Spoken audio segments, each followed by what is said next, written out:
Hey, Sandman Nation, I'm Nate. He's Brandon. We're the St. Louis Syndicate. Here we are. Brandon went to the baseball game today. I'm supporting the Cardinals, and if look out now, they're doing okay. So the feedback that you're going to get today could be a little laced with some baseballisms. You know, Brandon spent time at spring training this year, and he's already been to a Yeah, baseball game. that's Palm Beach Cardinals hat that I'm running around with. And then a little matinee baseball, a couple of brewskis and whatnot. So be cautious on the advice that you get here for the over under numbers. You never know how that's going to play out. Brandon, you got those over Yeah, it should unders be pulled up for us, right? locked in. Oh yeah. All right, I don't have it pulled up on mine right at the moment, so I'm just going to trust you got them. Guys, today we're going to jump into the NFC West. We're going to take a look at, the AFC West. We're going to look at the Chiefs, the Raiders, the Broncos, and the Chargers. Arguably, Brandon, one of the toughest divisions in football outside of the Raiders, and the Raiders have a lot of opportunity to make this a even more competitive division. The number one pick overall will do that for you. The question is, can the kid do it? What do you think about Mendoza? I mean, he's the guaranteed number one. I mean, they probably already signed him. I think he has the mentality. It's just whether playing for the Raiders ends up beating that out of you. Yeah. Like we have to see that like this offseason they are making a pivot in leadership. If they have some tools, they've been drafting at the top of the draft. They've got themselves several pieces They do. that go along with opening up. But the kid, regardless, I think going and getting Kurt was a good idea. Assuming that because literally his back and hamstrings still work and that he can move around a little bit. So he's not just a sitting duck, but to give them 8 weeks, something like that, and then let Mendoza kind of learn and get in there. But you can't have this thing where it's just, we don't really have a game plan. We're not utilizing our people. Like we're letting people get hit when we don't want to, just crap after crap. So maybe they will put the things in place to kind of turn this franchise back to something that they've gotten close to a couple of times. But I don't know. What are you seeing when you picture him ending up with the Raiders? Yeah, so doing the review, to me, this couldn't have fallen into Tom Brady's lap any better. Right. While this is a Davis franchise, Brady has a minority ownership, and he craved the quarterback that was going to lead the franchise, to stand up there and to be able to deliver the ball on time to the receivers, make the right decisions, and be able to execute an offense is really what I mean. Geno was not that guy in Brady's first year. We know that. Yeah. Could he find a free agent to do this? I don't think so. I mean, think about the free agents that are running around out there. They may have got the best one in Gardner Minshew, and honestly, that's not any kind of quarterback answer. Tua wasn't going to get it done. He's one good shot away from the nursing home. It's just he couldn't have got a better. The only quarterback that might be a better ideal candidate to be a Tom Brady protege is Arch Manning, and he's a year away. Yeah. And Arch Manning still has a lot to prove at the college level. He wants to do the things that Mendoza's been able to do. So this couldn't work out better for the Raiders. I think they're getting their franchise quarterback. I am a huge Mendoza fan. I am going to root for this kid because I like his family. I like the wholesomeness of his family. I think he has his head on right. You know, tough story about his mom. His brother's playing. He's not even in Indiana anymore. The story's kind of Brady-esque, right? Teams didn't want him originally. Yeah. He built on that. Being the number one pick is going to be a lot different than being a Brady sixth round type pick. And is this guy Tom Brady? No. But what he is smart, and he can deliver the ball on time. Now, the Raiders need tools, right? And I think we talked about this, that they need receivers bad. They need offensive linemen bad. You know, obviously the common theme of the draft, everybody needs offensive linemen. If you're going to get this kid, you got to protect him. I think they're going to have to go take a look and see if they can protect him by getting some of that. But taking a look outside of the Broncos, The Chiefs' defense isn't scaring anybody right now. They've traded away some of their best parts. The Chargers' defense is solid. They have decent coaching. I like the defensive coordinator, that guy out of Michigan that came with Harbaugh. They do a nice job, but I don't think it scares anybody. Nobody goes, "Oh God, here comes the Chargers defense." Right. I think honestly, this is a good place for him to develop in a division and compete. Now, the coaches in this division are tough, right? I think that's going to be a challenge. How is his coaching staff going to handle him? Are they going to develop him or are they going to ruin him? We've seen many talented kids get ruined by their coaching staff, and he's going to come up against some of the best coaches in the league, in Harbaugh, in Andy Reid, and in Sean Payton. I mean, God, who else do you want to play against? I mean, these guys are the best. It's going to be a challenge for the kid. So it's going to be Yeah. more about what the Raiders do to help him, not just him. Because does he have the tools? Absolutely. Will he be successful if he was in the right system and they treat him right and protect him and teach him the reads and help him come along? Absolutely. So I'm big on that. They've got the number one pick overall. That's their biggest need. It's a total rebuild year for them. Um, and I just don't see them linking any other way other than a full reset. I do think that, if they can find an offensive lineman, or if there's a wide receiver that they love and need to trade up to get in the use that good draft capital of having the 33rd pick. Um, you know, can they go back in and get somebody that they love to pair with him? Because they're going to need it. I think they're a little light on the receiver side. They definitely are. Bowers fixes certain things. If they have a plan for Genty, he seems like the kind of guy that can be something. Yeah. Um, it's hard to tell what last year, how much of it was a problem of we didn't really have a plan, or the plan that we had really was effective in the year of 2025. That's right. So, hey, we're going to get some new leaders and we're going to have a new plan. And, I'd like to believe that this offseason has been Brady trying to hold the organization accountable. And hopefully that's why Davis let him buy into the ownership group. That'd be Yeah. my hope. If you're Mark Davis and you go, hey, since I've owned the team, we haven't been able to be successful. We've had a couple of okay years, but we haven't been able to ultimately be successful. I keep taking advice from whoever, and it just comes apart. So now the most successful quarterback of all time wants to come out here. I feel like you have to put some power in front of that guy, and hopefully behind the scenes, he's reordering the way that this stuff is going on, and now they just need to plug some guys in. So yeah, hopefully they take their quarterback that they want to eventually be able to play, and they've got a plan for the rest of the rounds. Like hopefully this has taken the stress off of what am I going to do with my top pick, and now I can focus on everything else, and this doesn't become a thing where we get to the top of the second round and they just take a swing at best available player or something like that. If you see that we get to the top of the second round, they don't trade. They just go, hey, yeah, here's the best offensive lineman that's out there.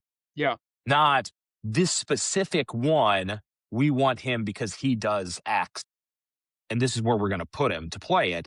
If it's just let's grab some tools, you look, the Raiders, that works for some teams in some situations. I don't think the Raiders are in that situation. I think you need to have some swings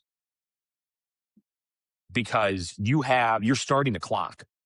You got like a 3-year clock here of figuring something out to go from 3-14 to making the playoffs, competing with people, yada, yada, yada, before, if Mendoza is the guy that he ended his college career being, Right. you're going to have to write a check to this guy eventually. Oh, yeah. And that's when you start running into the Kansas City problem, the Cincinnati problem, the Buffalo problem. Hey, we've got to give $500 million to a quarterback, or $300 million to a quarterback that's pretty good, or whatever, and you hamper the rest of your team. So yeah, It, I think, it could be a worse eh, problem to have. yeah, no, you could definitely be several of these other teams where you just go, I don't know, pick whoever you want, because you have so many problems. Just start grabbing pieces and see how they fit together. You could be, you know, Tennessee, Absolutely. where we kind of went like, you got a lot of things to work on here, brother. But at least Vegas, it's kind of focused in, and this is what we're going to do. And then how do we make that successful? And you pretty much have to outrun the defense, right? Because you're not Yeah. going to fix the defense and the offense at the same time. So fix the offense and then just see if you can outthrow the defense, No, I guess. absolutely. Absolutely. And honestly, so question for you, if Mendoza's the guy and your offense is in check for the most part, I still think they need a receiver. But, Yeah.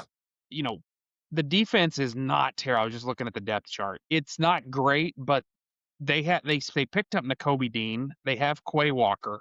Those are both really good pickups in free Yeah. agency. Walker from the Pack and Dean from the Eagles. And Max Crosby technically still with them. Right. So that's a pretty good linebacking core.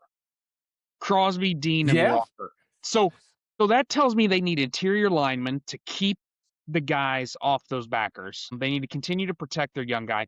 And then my question for you is you mentioned it just a second ago before we get on to the Chiefs for these Raiders.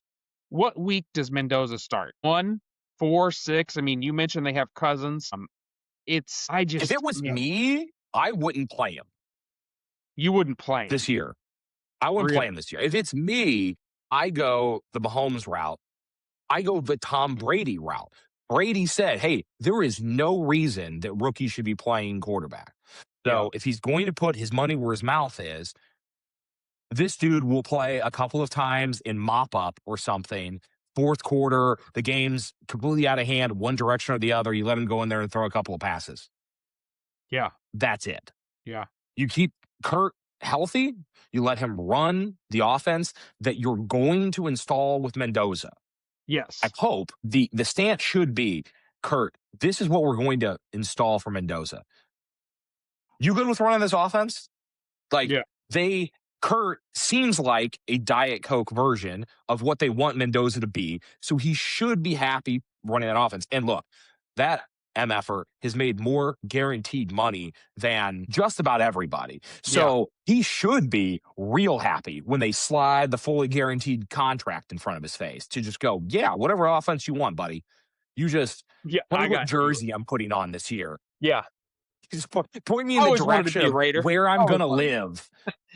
Yeah. So, and he seems like a very professional guy. So I'm assuming that that's what they're doing and that he's happy with it and that it will be harmonious. But if you go in there and go, well, we're going to tailor it a little bit to Kurt and then we're going to teach some things to Mendoza. And then, no, we're going to do installs. We're going to have Mendoza, practice some, give him a few Yeah. more reps in practice than a second string guy usually gets, and have a plan Yeah. for, we're going to run this team. And when you're ready, we're just going to plug you in.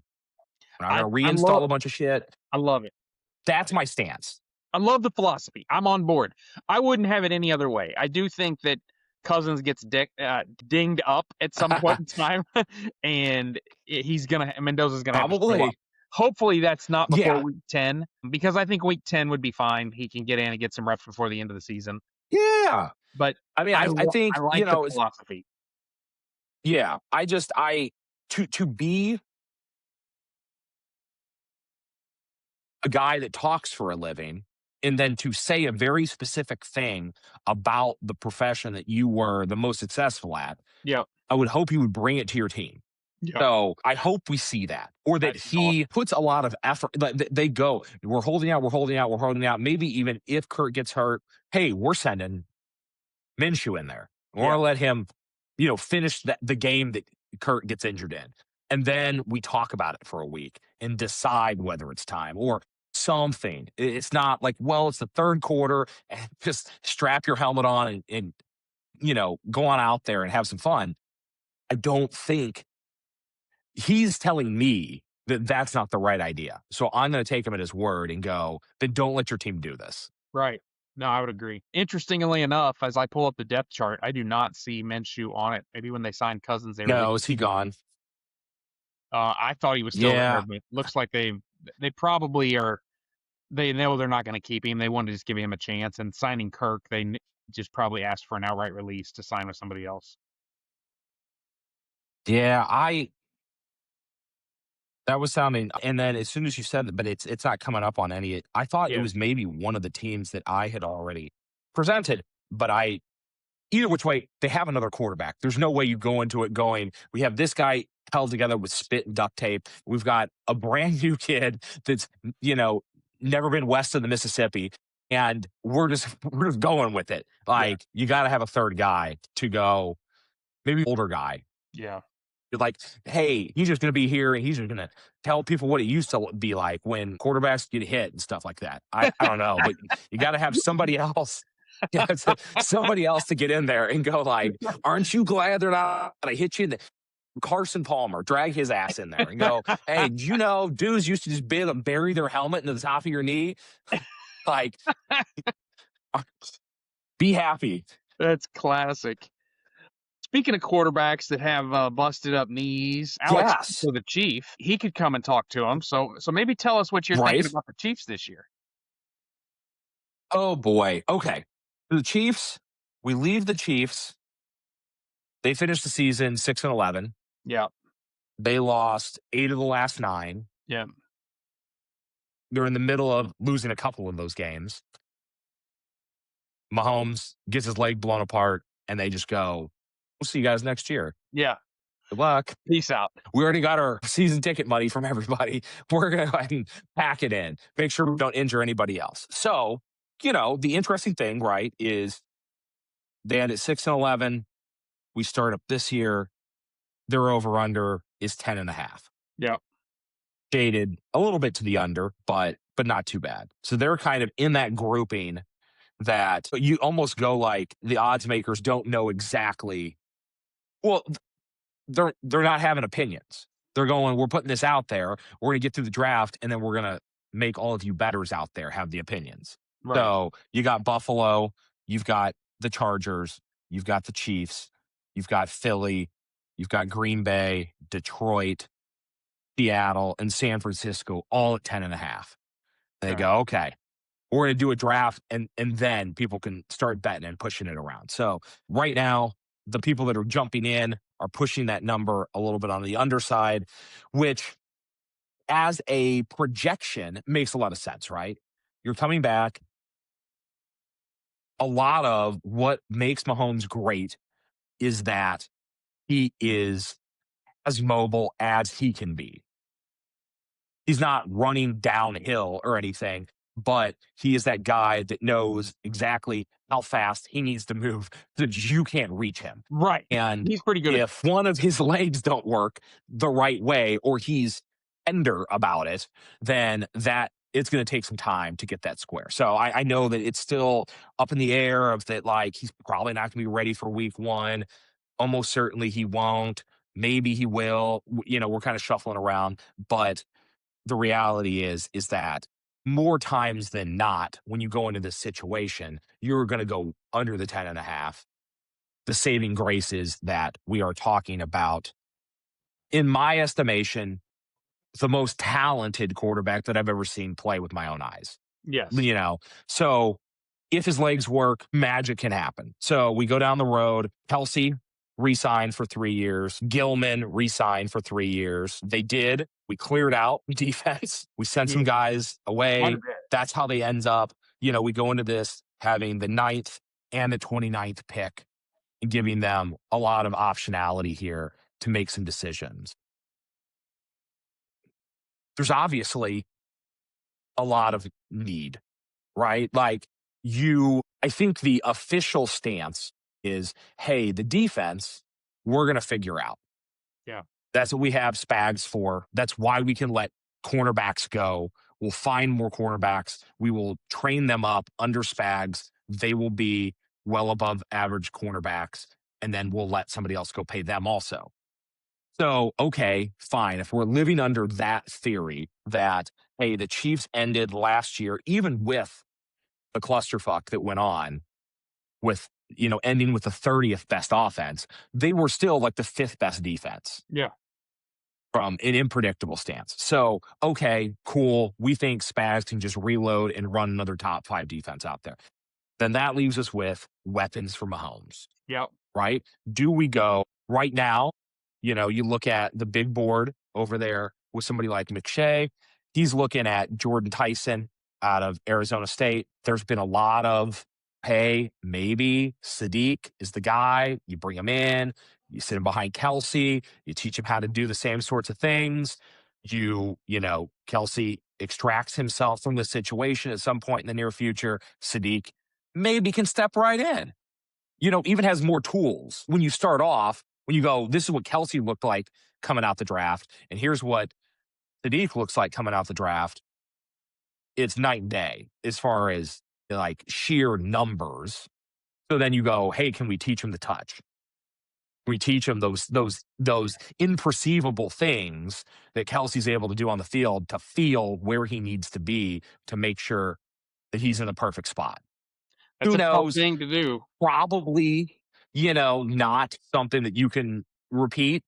But I know that there's a lot of people starting to wish cast Yeah. and going like, yeah, I mean, you could take Jordan Tyson and, there's a couple other guys here. Hey, you grab yourself another offensive lineman even. Hey, there's a whole grouping of them down there. Maybe you just grab another guy and just go, hey, let's keep Mahomes from getting hit.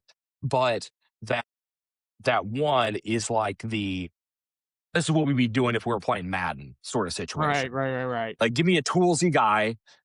Let me play one more year with my old tight end. Let him train the other guy, and then we'll fire away. So it'll be interesting to see. I do think that the way that this is shaping up, that at 9, they're definitely going to take a tool from Mahomes. Yeah. Now, when we get all the way down to the back half of the first, I think that's where we see something defensive backfield related. That, like, here's one of these guys that has the tools that Spags goes, that's the guy I can make into top half of the first round sort of talent, and we can pay the 29th pick for it. So I think that's where we're looking there.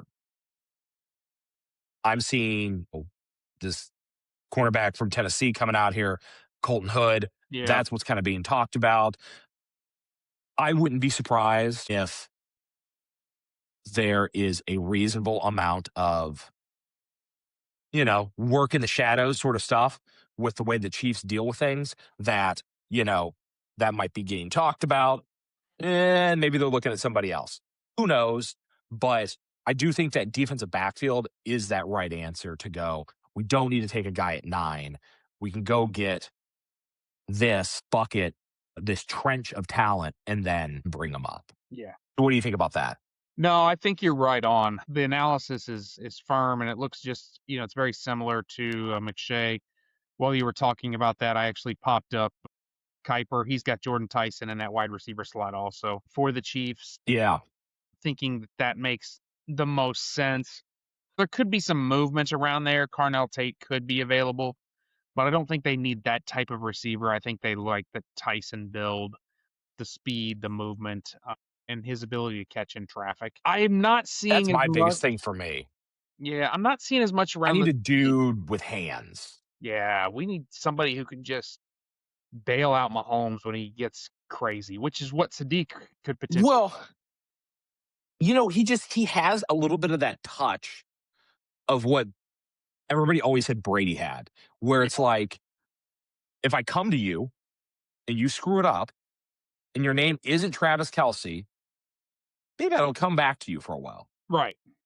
And that, I think, kills pieces of the game when they're not firing on all cylinders. And I think Yeah, sometimes when people go like, this offense is falling off, it's them trying to figure out, like, what order do I use these young wide receivers in? And yeah, hey, when, I whip it 55 yards downfield and my dude catches the ball and then his first step is out of bounds because he's not paying attention to where he is on the damn field. Okay.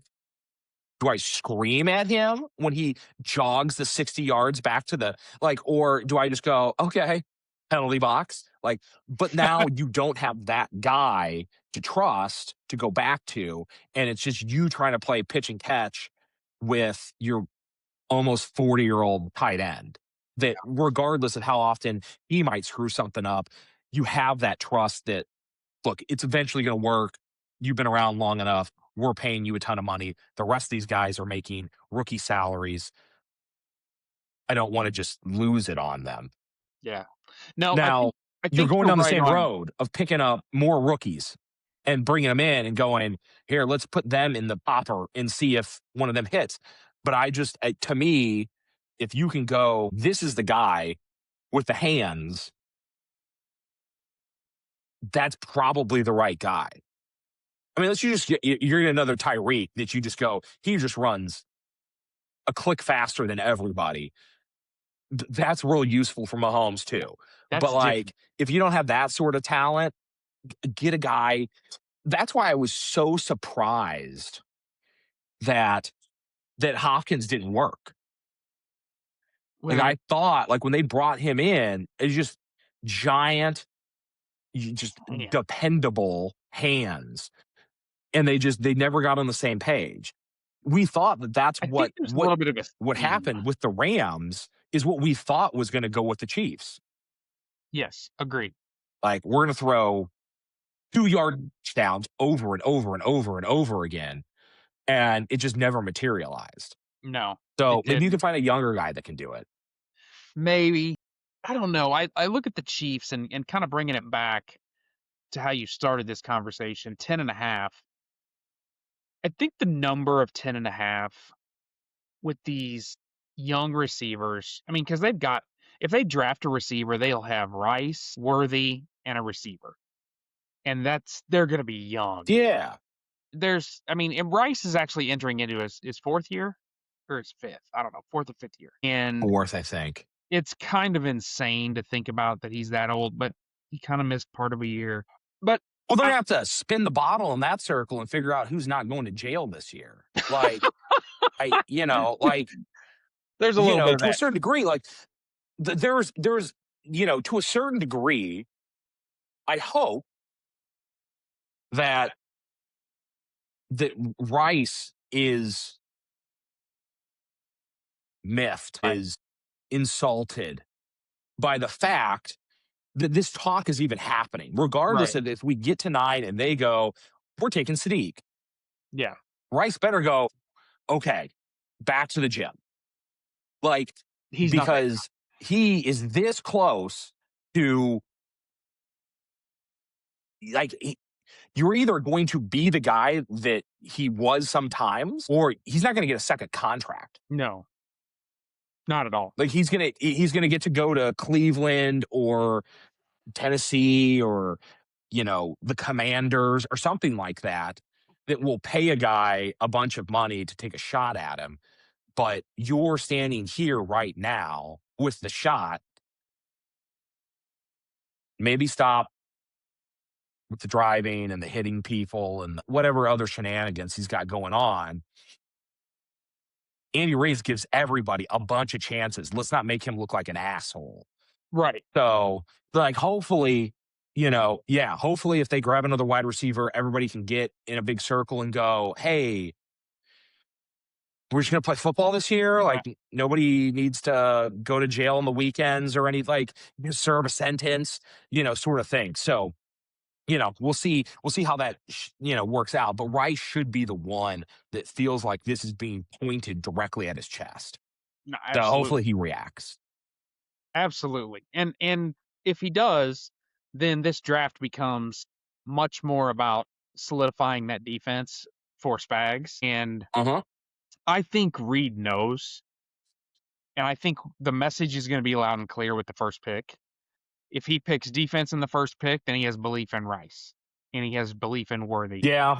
And if he picks a receiver, then he's telling you, I believe more in Spags than I do this receiver group. I really think it's receiver or defense. And I think that's a good line to draw. yeah, Yeah. his message will be loud and clear as to what he thinks the team needs to work on to get back to the Super Bowl. They're going to fall under 10.5, in my opinion. I think they're going to be right at 10 wins this year. And if they get to 10, it's because Mahomes comes back pretty healthy by week 3 or 4. Man, I don't know. I think this is a tails thing.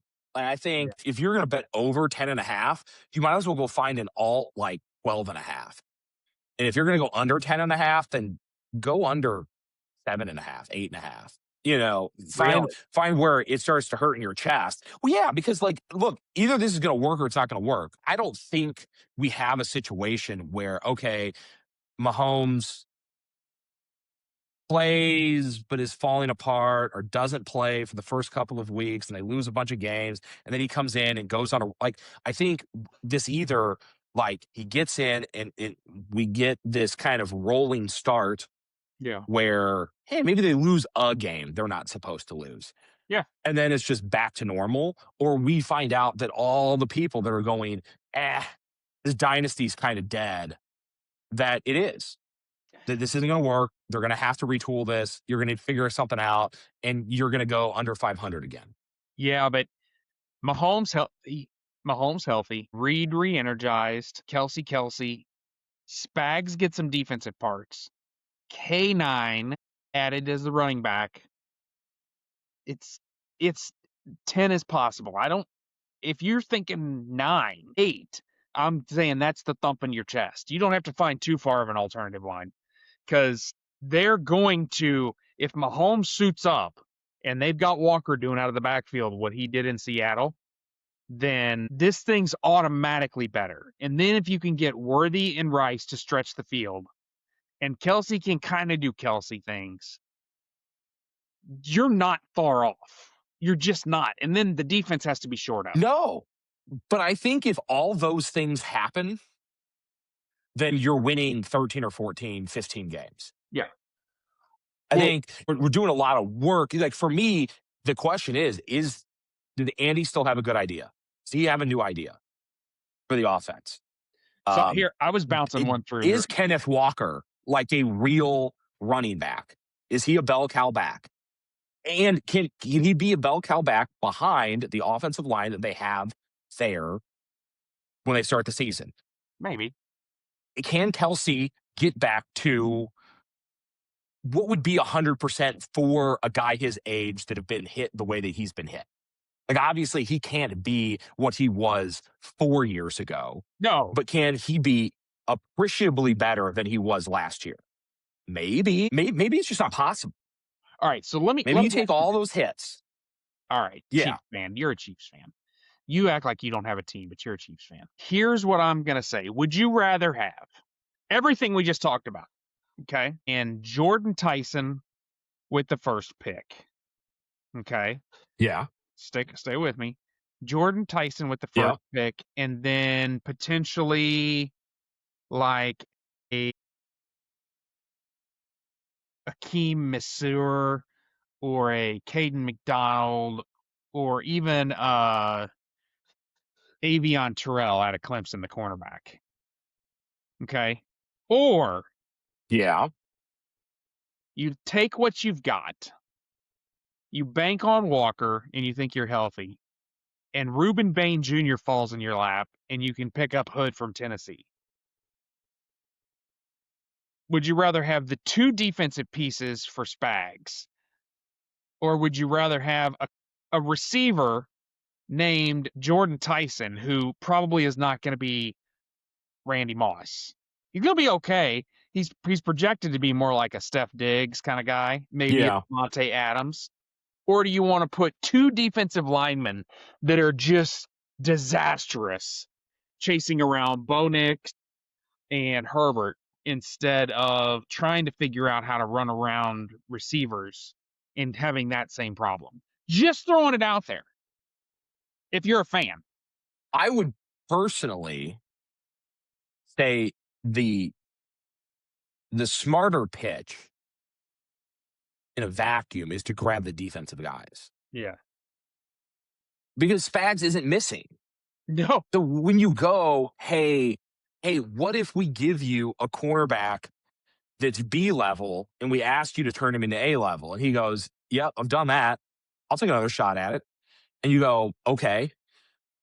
But also, what if we just give you A-rated talent?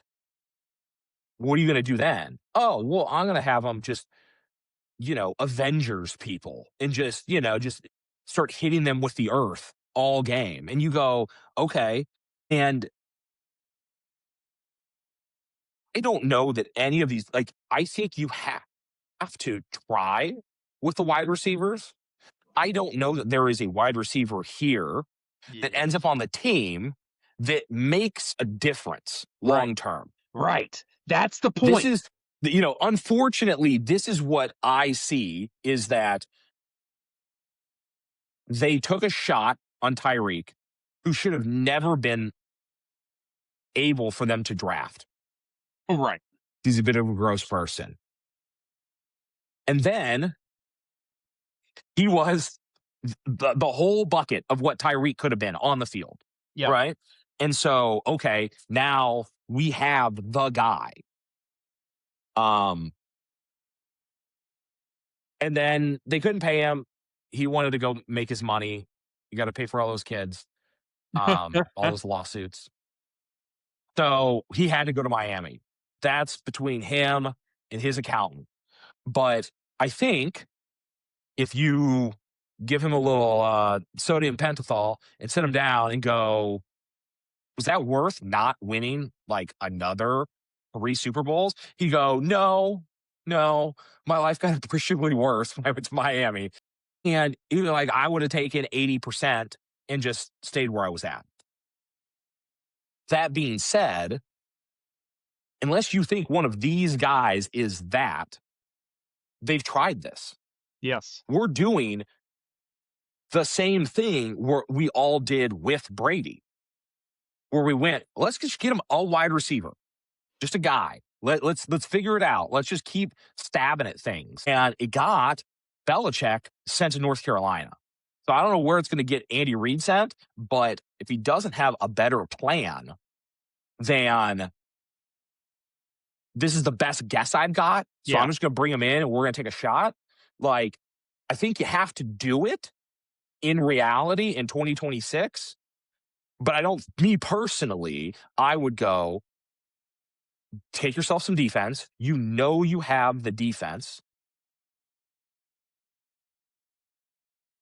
And take another year working with whatever you've got and figure out, can any of these wide receivers get good enough while Mahomes gets ramped up to full speed? That would personally be where, with the information we have in front of us, the decision I would make. Yeah.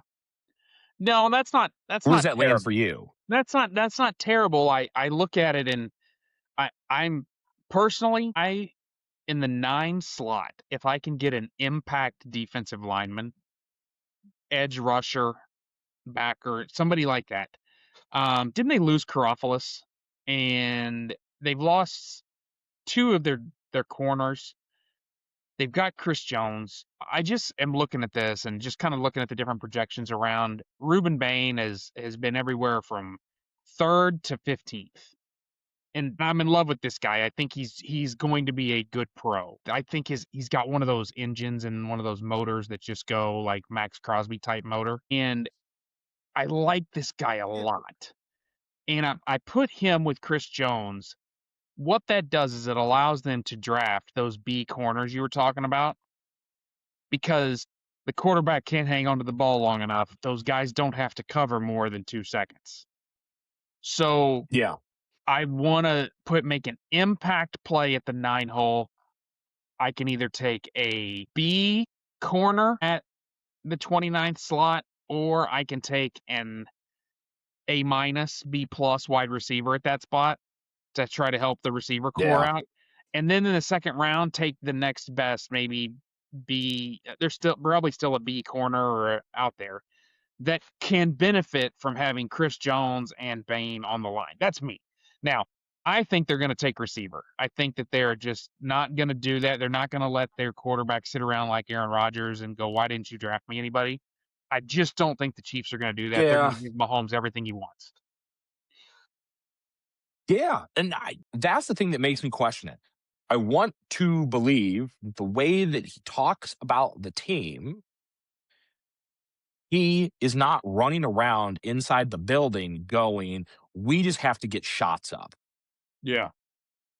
That he's interested in listening to the feedback from the leadership of the company that he works for and go, Right. what do you guys think about how we build a whole team? I do like part of what, you say, if Mahomes isn't there, probably don't give two shits one way or the other about the Chiefs. When it comes down to it, like, I think we're watching a transcendent talent at one of the hardest positions to play in all of sports. And you go, this is pretty sweet. Yeah. This is going to be like telling people that I saw Albert Pujols play baseball when he was in his 20s.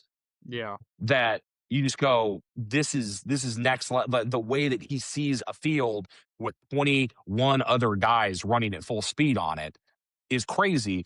And I hope that his stance isn't, I just need more dudes to throw the ball at. Yeah. Like, we need to go get the right dudes. And who knows if that works? You'd have the best minds looking at all this stuff and going, that's the guy, and then it not work. But I think at least it's defensible if you do that. Agreed. That's You that's know, very so yeah, politically that's kind of correct. where I land. That we know Spags is going to coach up defensive players, and there are now questions from people that know ball whether Reed has a plan Yeah. for 2026 type football, and so you would hope that Reed would be able to go either I do have a plan, and he can lay it out for Veach and go, this is how this is going to work. Or him go, hey, while we test this out, let's grab some dudes that are gladiators for the defensive side of the ball. Yeah. Nope. I think that's where the Chiefs sit, and I think that the pick that they make will be critical in seeing the direction this team's going towards. Yeah. We might know them a little bit better than others just being in the same state, but honestly, that's some pretty good analysis on team direction for you. But let's talk about another team, one Yeah. who actually had some good direction, actually was playing to get to the Super Bowl, those Denver Broncos.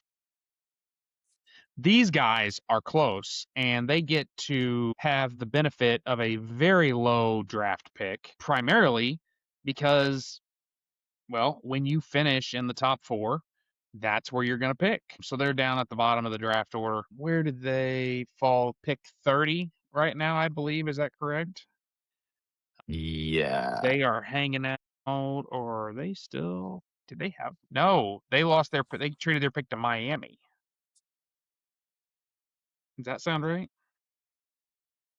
Give me 1 second. I just lost my screen. I'm not seeing. I don't Good think old the Denver. internet. Not to be a complete pain in the butt, but I don't know if Denver has it. I'm struggling with some of my sites because Yeah. I see a lot of trades at that spot, but I don't think they have that spot, Brandon. Now that I'm looking at it, I think they traded it to Miami, and there's a lot of Miami spots that are being traded. So once again, to prove my point, Yeah. Miami has it. yeah, Miami. To prove my point, when you are in that position of winning, you don't get high draft picks. So, what does it look like for you as a team? Well, when we look at the Denver Broncos, and what's the number that you've got for them on the over under? Is it 10.5? I think I heard you say Denver is at 9.5. 9.5. Okay, so they're not as They put them a game behind the Chargers and KC. okay. So I don't see a lot of changes in that defense. Not a lot of additions and removals that are crazy. What I do see is Bo Nix is coming back from an injury. That's going to have to watch. They did pick up Jalen Waddle. That's where that draft pick went. They picked up some help. Cortland Sutton and Jalen Waddle are now in that backfield. Evan Ingram is there. They don't have a lot of needs. They've got a good running back tandem in J.K. Dobbins and R.J. Harvey. Their best options are going to be to pick up a long-term tight end if available, and or they're going to have to take a look at potentially some more defensive front. Their defensive front doesn't have that many big names. They're not leading the league in sacks. They are, as a unit, doing well with pressure. As a unit, they're stronger in the defensive backfield and the linebacker positions with Singleton and Strenard in there. But honestly, that's why they're trading, right? They knew they needed an impact receiver, and they believe that Jalen Waddle, who is better than Pat Bryant, who they drafted last year, better than Marvin Mims, who they drafted the year before, is just the better option for them. So this is a classic Sean Payton move. Trade me my first round pick for a first round caliber guy and Yeah. who's proven. And so that's really what the Broncos did. So there's not going to have a whole lot of fun things for them to talk about on day one of the draft. Day two, they're going to No. probably look for value in the front line on the defense, front line on the offense, and then any kind of tight end help they could get. They'll never get Sadiq unless they traded back up in. He would be an ideal type of candidate to fit into that offense with Bo Nix. Nix is Yeah. familiar with him, but that just is never going to happen. So Yeah, that's probably too expensive of a deal. If they were going to try to trade back up into the area, it would I would have to assume that it would be for somebody more targeted than 60. adding in a tight end. Yeah. Yeah. So I'm showing their first pick, according to Kuiper, is actually hanging out around 62. So Denver's first pick is going to be like around 62. That's pretty deep, man. That's very deep. That's almost the end of the second round. Not a lot of options are going to be out there. They've got on the board potentially Caleb Banks, potentially Josiah Trotter out of Missouri. That guy was crazy at Mizzou, man. Uh, Yeah. Potentially Malik Muhammad out of Texas, who's very good as well. So there'll be some players available to help them improve their team. They're going to have to just go best available player, and that's where they're going to sit. How they're sitting at 9.5 is attributed to the division. The fact that people think that, Reed and Mahomes and crew are going to bounce back, as we just talked about, that people continue to believe that the Chargers are going to increase where they stand. I'll be curious to see here in just a minute where you talk about the Chargers, what they've got projected as wins, and then how this is going to play out overall in the division. But I really don't see why they wouldn't be favored in the division right now, unless Nix's injury is worse than we thought. But it was a celebration injury, for God's sake. Yeah. Yeah, I think it's just, they won several of those games. Close. One score games, right? Yep. Like I think a lot of this ends up going back because they took them the same exact direction they took New England. New England, Denver ended with 14 wins. They're being favored at 9.5, Yeah. faded a little bit to the over. So it's one of those things where we go, hey, young quarterback, coach seems to have trained everybody up. We went out there, we played the schedule that was in front of us and, succeeded at it. But now we're going to get a much harder schedule and some of those coin flips probably aren't going to go our direction. So, under 9.5 still feels odd for a team that played that cohesively and then Yeah. added to it. Yeah.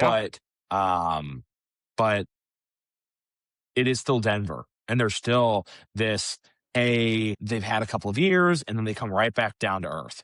And I think right there, that's about where I would feel comfortable making call one way or the other. I don't think I would be super excited to move that number one way or the other and then try to hit over or under it.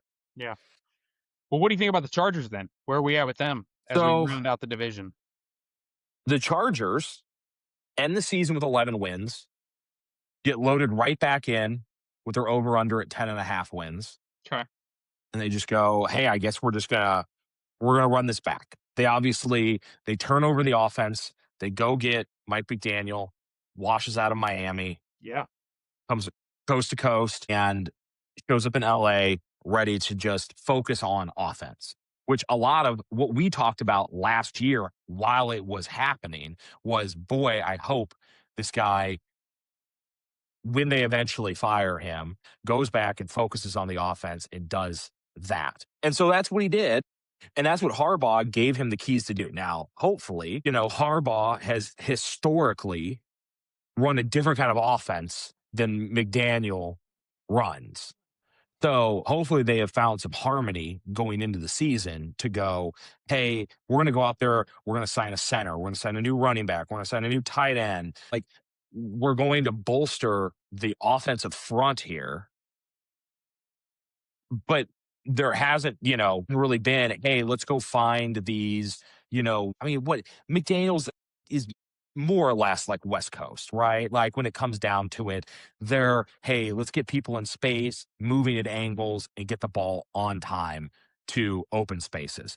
So, that's less smash mouth than Harbaugh has usually ran.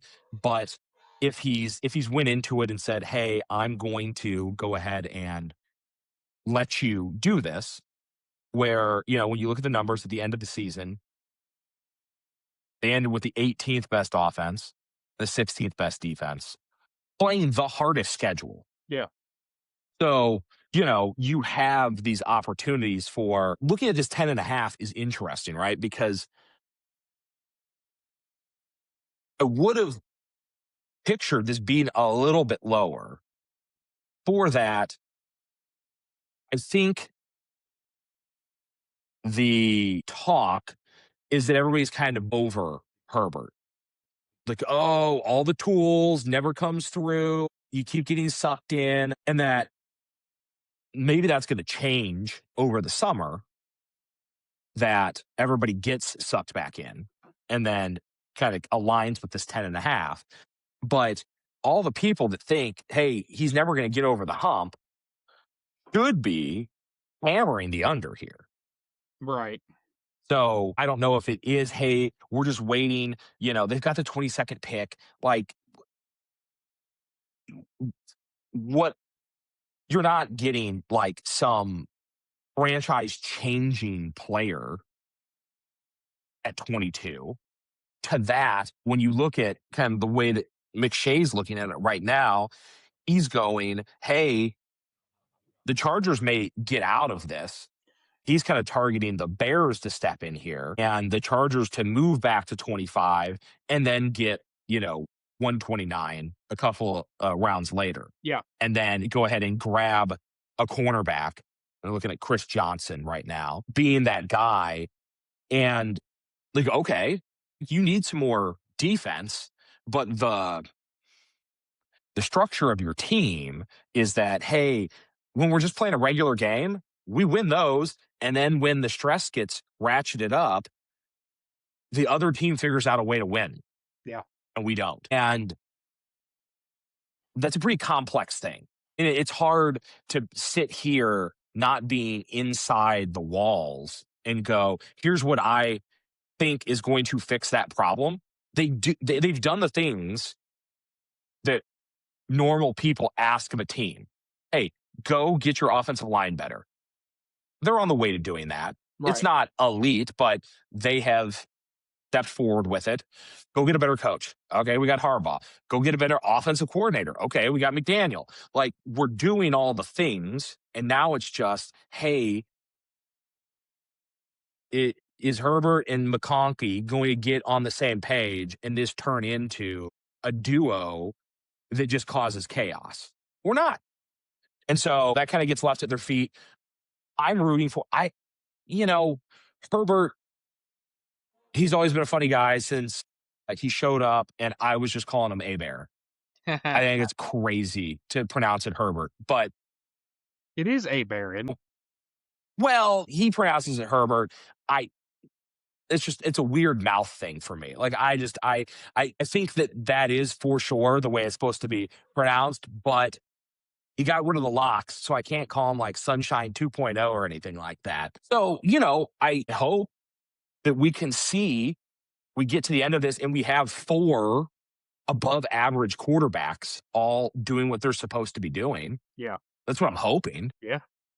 But it does seem like there is a percentage of people that have gotten off this bandwagon of Herbert's got the arm, it's just going to work. Yeah. So we'll kind of see how that shakes out I as we go through the draft. I think personally, I think Herbert's still young, strong, and gonna be fine. I question if Rashawn Slater isn't lost in the preseason and Joe Alt stays healthy. If Yeah. and they don't lose O'Marion Hampton to an injury, and who's the other guy they lost to an injury? They lost they Well, lost they lost the other running back. Najee They lost Harris. both running backs, They right? lost Najee Harris and Marion Hampton. I question if Yeah. that team isn't where the Broncos are. What's the over-under for the Chargers this year? 10.5. Okay, so they're picked above Denver. So the pundits Yeah. think that the Chargers were better, but the injuries got them. And I Yeah. absolutely tend to agree with that. They're in a weird position right there, hanging out in the 22 hole. They could really stand some offensive line depth because of how they felt during the season, losing those 2 core guys. I mean, Joe Alt is a stud, and Rashawn Slater, they brought him in. By all means, they should be just killing it offensive line wise. People, Uh-huh. ideally targeting some depth there. I don't know if you need first round depth. It's funny, I've looked at 4 different sites and I've seen a defensive tackle, an offensive lineman. McShay's got him trading back, like you said, for a corner. I don't know if anybody can agree with what the Chargers need, but I would lean always in this instance. If your offense is as good as it looks on paper, if you can stay healthy to solidify some defensive support, that's just my opinion. I don't know if they'll do that or not. They Yeah. will get an offensive lineman, but I think everything that you said definitely agrees with what's out there. I think the telling tale here is the 10.5 number versus the 9.5 of the Broncos. I think everybody believes the Chargers are the team to beat right now in the AFC West. I think they're giving Kansas City a little bit of respect, but I think it's leaning, like you said, towards the under more. So when you look at it, it's Yeah. not going to be the Raiders. They don't think it's the Broncos. The pundits are picking the Chargers. So what do they need to help them get there? And McDaniels is a big step forward, as you mentioned. Yeah. Getting healthy is going to be key, and trying to find some depth that can step in the event of injuries is also critical. So yeah, that's kind of what I see from that piece. That makes sense to me. I I think that that's probably what they should do. And then, it just depends on if that's the same view that they've got for the team. Yeah. I don't know about the trade, McShay's trade. It's fine. That's fun to talk about. Pro Football Focus Yeah. thinks they're going to land on a tackle out of Alabama. Chat thinks they're going to land on an offensive tackle lineman out of Lomo. McShay thinks they're going to trade, but even in McShay 3.0, I think he was going defensive guy, and so was Kuiper. So everybody's kind of all over the place. It's like, well, we don't know exactly what's going to happen here. I like to look at these different options, these pundits, what they've got, and just see what they think is going to be needed for these teams. And in this Yeah, instance, because somebody's probably hearing the right thing. somebody is. It just depends. Once you get outside of that 5, it starts to you're slotting, you're kind of using the puzzle pieces that you have left over to build the rest of the puzzle. Yeah, you got to. You're going like, well, if this guy goes here, then this is who's left over, instead of going like, well, in a perfect world, this is the guy that they would want there, sort of thing. So, yeah, it is an interesting thing to go down, but to look at it and go, hey, the very least, there's some sort of something out there that gives them the implication that, hey, maybe we aren't married to anybody at 22. Yeah, And there's another team that probably is. So can we flip spots and pick up something better down the road? And then take a guy that we're pretty happy with at a more appropriate position. So, we'll see how that shakes out next Yeah. Thursday. Yeah, that'll be pretty awesome. So, Brandon, Yeah. well, we actually we ran this group over. We talked way long about the Chiefs, so we're gonna get them off early. Maybe the NFC West, the next one, maybe we'll make a little shorter pod, but I'm sure we'll have plenty to talk about when we start talking about the Super Bowl champions and all of the fun goings on in Arizona and everything that's going on there. So, for Brandon, I'm Nate. We're the St. Louis Syndicate. Thanks for joining us. Check out Sandman Sports. See you guys.